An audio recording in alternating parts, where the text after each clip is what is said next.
Nung isang araw, nag-file ng, ng no work, no pay. No? House Bill number 7432. No?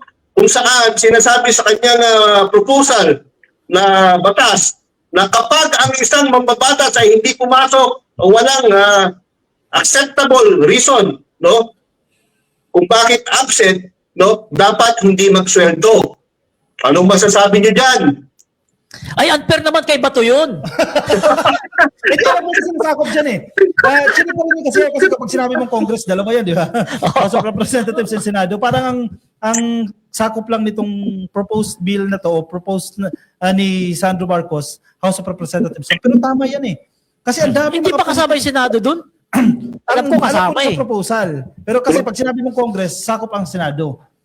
Pero biruin mo ha, tinan mo. Yung mga Duterte, for example, no, aaten lang yan kapag, SONA. Oo. Tapos, Hindi nga umatid na SONA yan hindi eh. umaten, pero pag dumating na si Marcos sa plenaryo, aalis.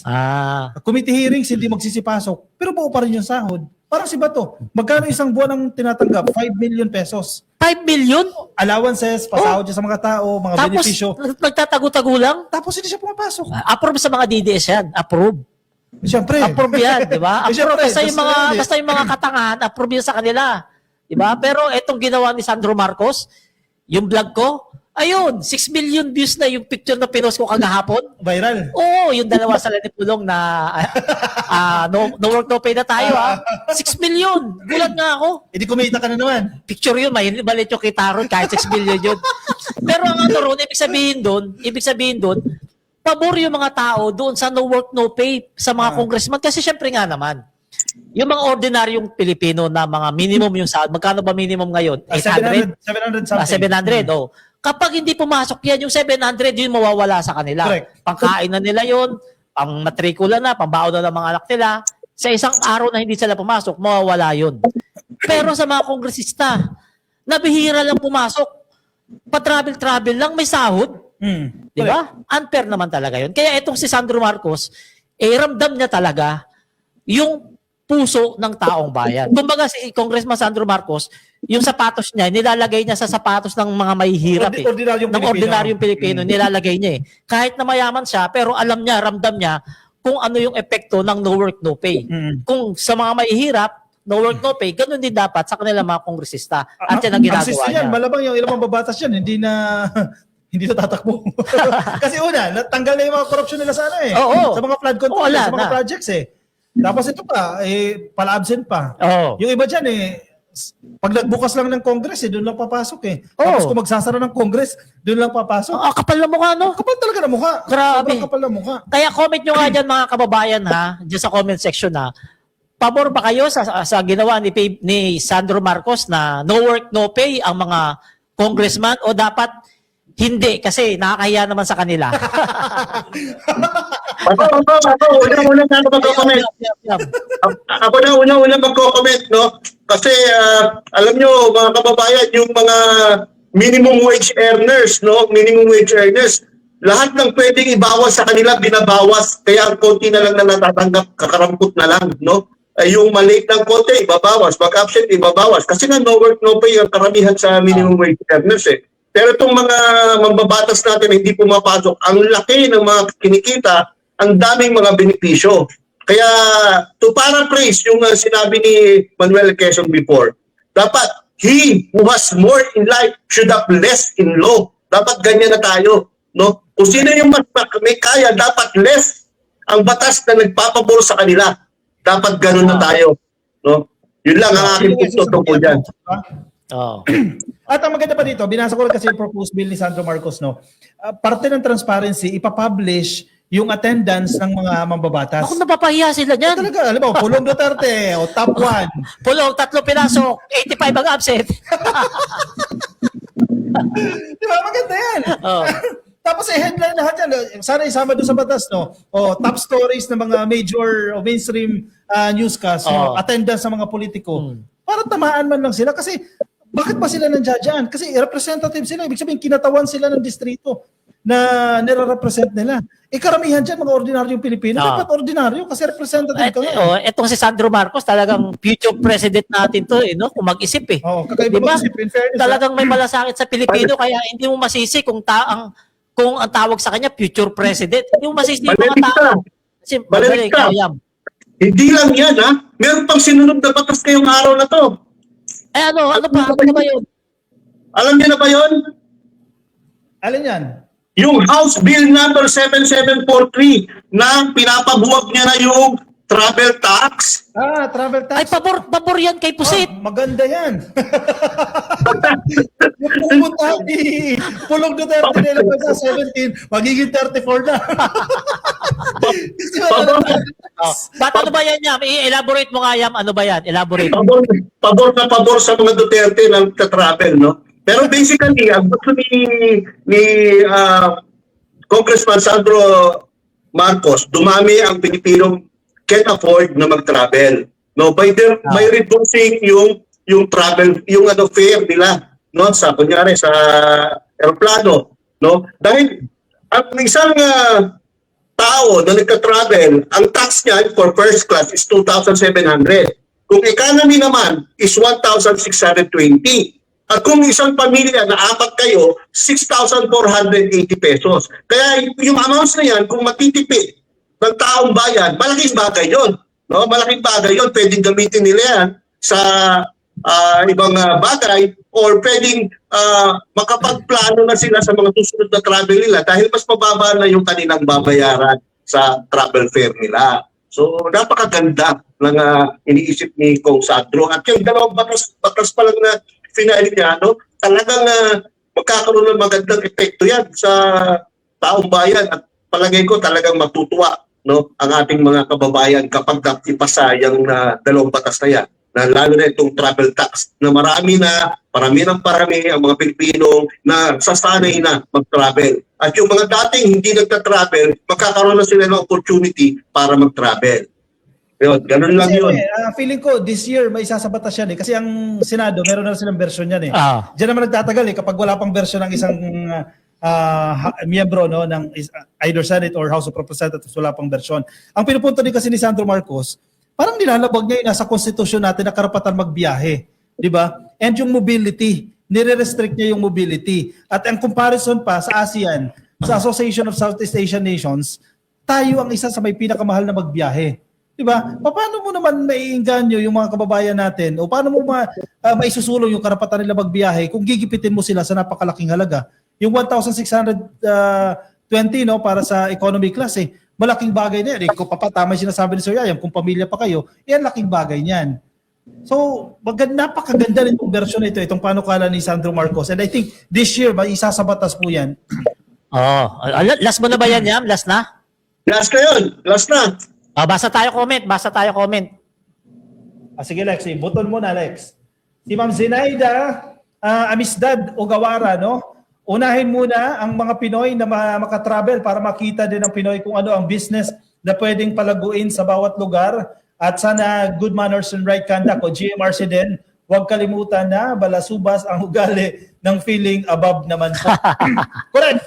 Marami tayong mga Ito, sabi ni Lilibet Sasi, nakakatuwa si Pali. Uy, tama, matapang magsalita. Singa Kopi, ano yan? Akala ko nakakaawa tumawa. Nakakahawa tumawa talaga. Kaya maraming salamat po. Maraming salamat. Basta pa, ang laki ng sweldo nila tapos hindi nagtatrabaho sa sweldo. Ang sarap naman ng buhay nila. Grabe. Sana pati yung nagbubutas lang ng bangko, kain lang ng kain during hearing, gaya ni Robin. No? Sabi yan ni Xing Xiaoxi. Si Robin, nashock talaga ako sa sinabi ng asawa niya, no? Oh, Hindi raw natin deserve. Excuse me, hindi pa namin deserve sa Robin Padilla. Ang tao ba yan? Sige, Joe, pasok nyo. Sige. Dapat noong last year pa para hindi na sumahod si Bato. Sabi ni Presi at Ngayon, pag na-aprobahan yan, hindi na yan. Third segment tayo, Joe. Sige, ito maganda to. Transportation din to. I-link natin yan doon sa travel tax, no? Kasi napakamahal din magbiyahe dito sa Pilipinas. Domestic travel lang, napakamahal yan. Ang sinasabi nga ng ilang netizens wag-abroad na lang ako. Punta ako ng Vietnam, may 8,000 na pamasahe na ako. Kaysa pupunta ako ng Palawan, pupunta ako ng Boracay, ng Siargao, mahigit 10,000, di ba? So mag-abroad na lang ako. So isa po yan sa napag-usapan po ni Secretary Banoy at ni Pangulong Bongbong Marcos, pag-amienda sa mga usapin ng transportasyon. At isa po sa pinaka-importante dito, yung, ang tawag niyan, as of the moment, pabor po ang ating presidente na gawin na pong 5-year yung validity ng registration ng mga bagong sasakyan. At para mabawasan po yung pasari ng mga motorista at mas maging mabilis po yung transaksyon sa gobyerno kasi currently 3 years yan eh.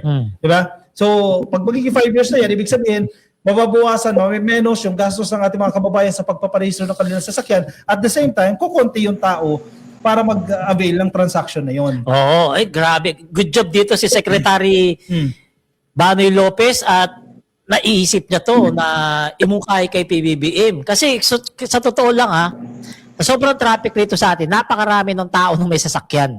Ha? At yung lahat ng tao na yun, may kinabang dyan sa kapag na-aprobahan yan. At isa na sa naging highlight ng usapan ni Secretary Banoy at ni Pangulong Bongbong Marcos, napag-aanin yung biyahe ng mga commuters, no? Pagsakay nila sa LRT, MRT, no? Sana mabilis. At yung paggamit natin ng mga bagong teknolohiya, di ba? Yung paggamit mo ng card, paggamit mo ng GCash sa pamasahe mo, parang napapabilis yung biyahe mo. Kasi malaking bagay yan eh. Kung noon, 2 hours ka nagbabiyahe papunta ng opisina, kung i-implement mo yung mga ganitong programa, baka 30 minutes na lang, di ba? At pinag-usapan din po nila yung pagpapalawig ng biyahe ng mga LRT, MRT. Kasi syempre may mga limitasyon din yan. Pero kung i-extend mo yung operating hours niyan at dadagdag mo yung mga tren, dadagdagan mo yung mga bagon, hindi na natin makikita na nagsisiksikan yung mga tao sa isang bagon. So dagdagan ng biyahe at dagdagan ng mga tren. Gaya parang ibang bansa na rin. Parang sa ibang bansa. Maraming tren. Kaya wala sa kanila masyadong nagdadala ng mga sasakyan. Kasi pag nagdala ka ng sasakyan sa ibang bansa, problema mo yung parking. Di ba? Tama. No, kaya, mas transit ka na lang. Kaya karamihan nagte-tren. So yan, next, ano po sir?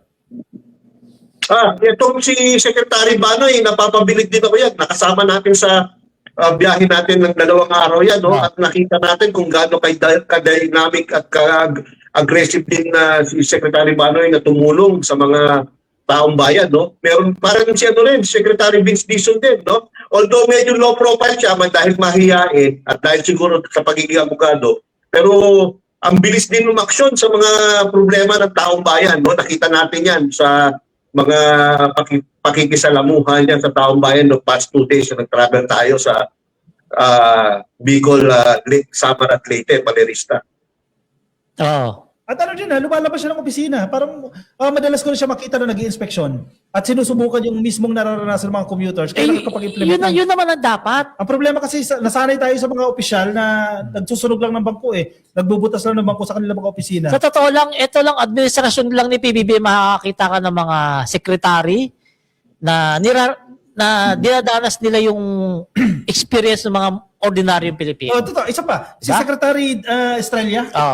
Barangay, pinupuntahan. Ayun pa, isa pa yun. Grabe yung video na yun. Iniikot yung mga barangay. Si Secretary Estrella, yan, napakatahimik na tao yan, ha? Pero kalug po yan, ha? At maliban sa kalug, maraming natutulungan yan ng mga Pilipino, lalong-lalo ng mga magsasaka. Doon lang sa Nueva Ecija, natulungan niya yung mga magsasaka makuha nila yung lupa nila. Yung 15 years na kaso? Biruin mo, may desisyon ng korte. Ang Supreme Court na dapat ginagamit na magsasaka yung lupain na yan. Ang problema, yung may mga goons, yung dati nagmamay-ari daw ng lupa na yan. So hindi ba occupy ng mga magsasaka natin? Pero after 15 years, President Marcos, si Secretary Estrella, ngayon, naibigay na nila yan sa mga magsasaka. Ang husay, no? Kasi gusto nila, quote ko lang pre, ang sinasabi ni Sec Estrella, gusto naming ilapit ang gobyerno sa tao, hindi tao ang lalapit sa gobyerno. Yun ang magandang sinabi niya. Diba? Napang-reels mo na, naunahan mo ko ron.